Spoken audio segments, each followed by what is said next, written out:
두 명의 직원이 격리실 단방향 창문을 통해 한 여성을 관찰하고 있습니다. 침대에 곤히 잠들어 있는 그녀는 약 2시간 전에 이곳에 도착했죠. 깡마르고 지친 듯해 보이는 그녀는 영양가 있는 식사가 필요해 보였습니다. 그러나 연구원들은 음식보다 휴식을 먼저 취하게 하라고 지시받은 상태였습니다. 연구원들은 개체를 체크하기 위해 격리실 안으로 들어갔는데요. 인기척에 잠에서 깬 그녀. 그런데 갑자기 손가락질과 함께 목이 찢어져라 비명을 지릅니다. 뭐예요? 당신 팔 어디 간 거예요? 그리고 옆 사람을 보더니 그리고 당신은 왜 머리에 구멍이 뚫려 있는 거죠? 어안이 벙벙해진 직원들은 서로를 흘끗 바라봤습니다. 그들은 민망할 만큼 멀쩡한 상태였죠. 연구원들은 음식을 내려놓고 조용히 격리실을 나왔습니다. 이틀 후 격리실의 옆쪽에서 큰 폭발이 일어났고 격리실에서 여성을 감독했던 연구원 2명이 폭발로 인해 사망했습니다. 여성 연구원은 팔 한쪽이 절단되며 과다출혈로, 그리고 남성 연구원은 두부 손상에 의한 뇌손실로 사망했죠. SCP 익스포즈에 오신 것을 환영합니다. 다시 이야기로 돌아가기 전에 채널의 구독 버튼을 눌러두시고 앞으로 올라올 SCP 이야기들을 받아보세요. 오늘 소개해드릴 개체는 SCP-187입니다.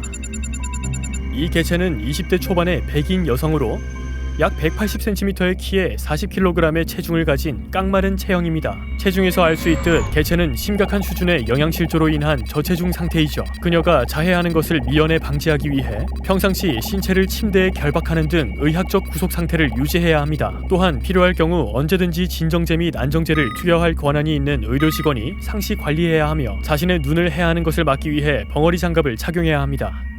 기지 조사 또는 개체에 관해 인가된 실험 진행 중 SCP-187이 눈 뜨는 것을 거부하는 경우 개검기를 사용할 수 있습니다. 개체 및 개체의 기지를 조사할 때 개체의 언행은 반드시 기록 및 분석되어야 합니다. 종료 기간이 다가오는 D클래스 인원들과 개체는 접촉하지 말아야 하며 식사는 반드시 담당 직원이 숟가락으로 떠먹여주는 방식으로 진행되어야 하고 진정제가 첨가되어야 합니다. SCP-187은 특이한 방식으로 앞날을 예측하는 능력이 있습니다. 대상의 2가지 장면을 동시에 보는 것인데요. 각각 첫 번째는 현재의 상태, 두 번째는 미래의 상태입니다. 다만 그녀는 대상의 변화가 급격할 때에만 미래를 볼 수 있습니다. 예를 들어 D클래스 인원 5명의 옷을 갈아입히고 알아보는지 확인하는 실험을 진행했는데 개체는 알아보지 못했습니다. 대단한 변화가 아니었기 때문이죠. 그러나 D클래스 인원 5명 중 총에 맞을 사람이 보이냐고 물었을 때 그녀는 매번 똑같은 한 사람을 지목했습니다. 해당 인원이 상처 입은 것이 보인다고 했죠. 다만 개체는 자신이 보지 않고 있는 대상의 특정 사건이나 변화를 예측할 수는 없습니다. 대신 자신이 보고 있는 대상의 미래는 볼 수 있는 것이죠. 이는 가끔 예측 불가의 결과를 만들어내는데 일례로 IQ 테스트 사건이 있습니다.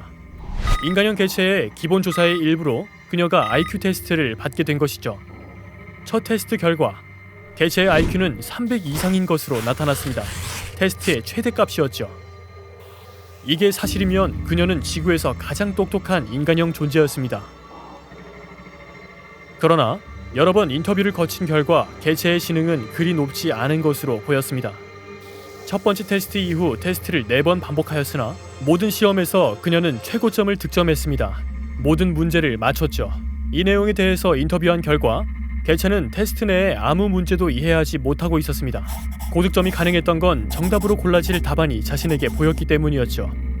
이에 개체가 답안을 골라도 표시가 나지 않는 컴퓨터 시험 방식으로 테스트를 거쳤을 때는 개체의 IQ가 97로 나타났습니다. 이는 인간 평균에 조금 못 미치는 수치였죠. 이러한 현상은 모든 필기 시험에서 반복되었습니다. 그녀는 답안을 볼 수 있었던 것이죠. 자신이 어떤 답안에 마킹했을지 미리 확인한 것입니다. 이는 그녀가 이해하지 못하는 외국어 영역에서도 동일하게 반복되었습니다. 다만 이는 미래의 정보가 과거에 삽입되는 셈이므로 존재론의 역설을 내포합니다. 정답들이 어디서 오는지는 알려지지 않았으며 알 수도 없어 보입니다. 그녀는 현재 자신의 변칙 현상으로 인한 정신적 충격으로 인해 고통스러워하고 있습니다. 일례로 그녀는 재단 인원들 중 곧 사망할 사람들과 함께할 때 그녀는 그들의 현재, 사망한 상태 등 2가지 상태를 모두 보게 됩니다. 가끔은 신체가 분리된 모습도 봐야 하죠. 이는 상대의 시간이 얼마나 남았느냐에 달렸습니다. 따라서 그녀의 명민함을 위해 약학적 보조가 요구됩니다.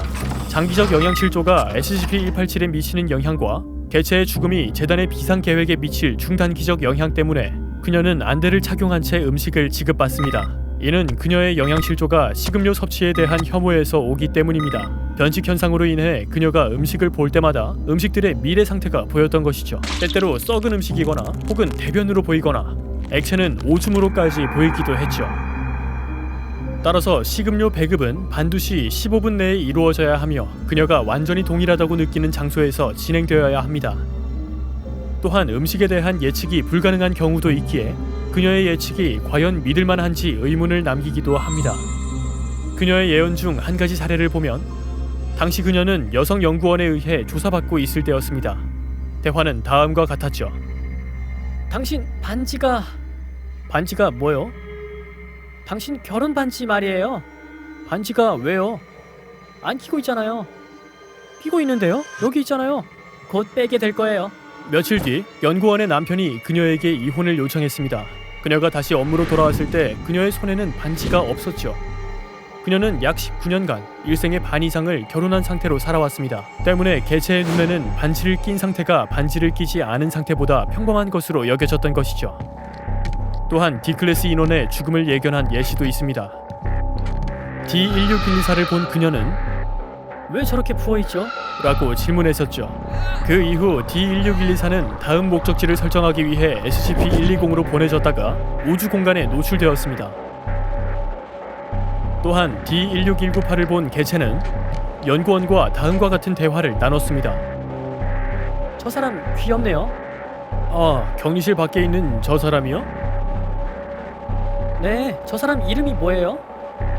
잘 몰라요. 어이, 거기. 그러자 D16198이 고개를 돌렸고 이를 본 SCP-187은 순간 헉하고 숨을 쉬더니 눈물을 흘리며 비명을 질렀습니다. 그는 곧 죽어요. 네? 당신이 어떻게 알아요? 저 사람의 왼쪽 머리에 큰 구멍이 났어요. D16198은 그 이후 기지를 떠나려다 총에 맞아 사망했습니다. 어쩌면 그는 SCP-187이 비명을 지르는 소리 때문에 탈출을 시도한 것일 수도 있습니다. 이것이 사실이라면 개체는 자기 충격적 예언이 가능함을 시사합니다. 또한 그녀는 다른 SCP 개체의 탈출을 예지한 적도 있습니다. 클라인 박사와 함께 기지 내부에서 이동하던 중 한 개체의 격리실을 보던 그녀는 불현듯 멈춰섰습니다. 그 앞에 서서 문을 뚫어져라 쳐다봤죠. 클라인 박사가 그녀에게 뭘 보고 있는 것인지 묻자 그녀는 이렇게 두꺼운 문을 어떻게 뚫었지? 뭐라고요? 적어도 1피트는 될 것 같은데 도대체 어떻게 부순 거죠? 17시간 후 SCP 개체는 알 수 없는 방법으로 구속을 풀고 탈출했습니다. 이때 예언대로 문을 부수고 나갔죠. 다만 SCP-187의 예언을 들은 박사가 보안 경보를 울려줬어서 무장한 대응팀이 대기 중이었고 개체를 금방 제압할 수 있었습니다. 그녀의 건강 상태를 유지하기 위한 의약팀 지원 비용은 당연히 높은 수준이지만 다른 개체, 특히 케테르 클래스 개체가 탈출하는 것을 예견해내었다는 점을 고려했을 때 어쩌면 그녀는 연구 대상 이상의 가치가 있을 수 있습니다. 현재 파괴 방법을 찾지 못한 SCP 개체들을 그녀에게 보여주자는 제안이 제출되었습니다. 만약 그녀가 해당 개체의 죽음 혹은 파괴를 볼 수 있고 그 상태나 방법을 알려주기 바라는 것이죠. 몇 가지 요건을 면밀히 살펴보기 위해 해당 제안은 검토 중입니다. 그녀는 개체의 파괴나 종료를 볼 수는 있지만 그녀가 해당 개체를 눈으로 봐야 한다는 점이 임원진의 우려를 샀기 때문입니다. 아직 확인하지 못한 위험 요소들이 있을 수 있어서입니다. SCP-187을 다른 SCP 개체에게 보여주는 실험이 몇 번 진행된 적이 있습니다. 실험은 모두 재단의 리더급 박사인 기어 박사에 의해 진행되었습니다.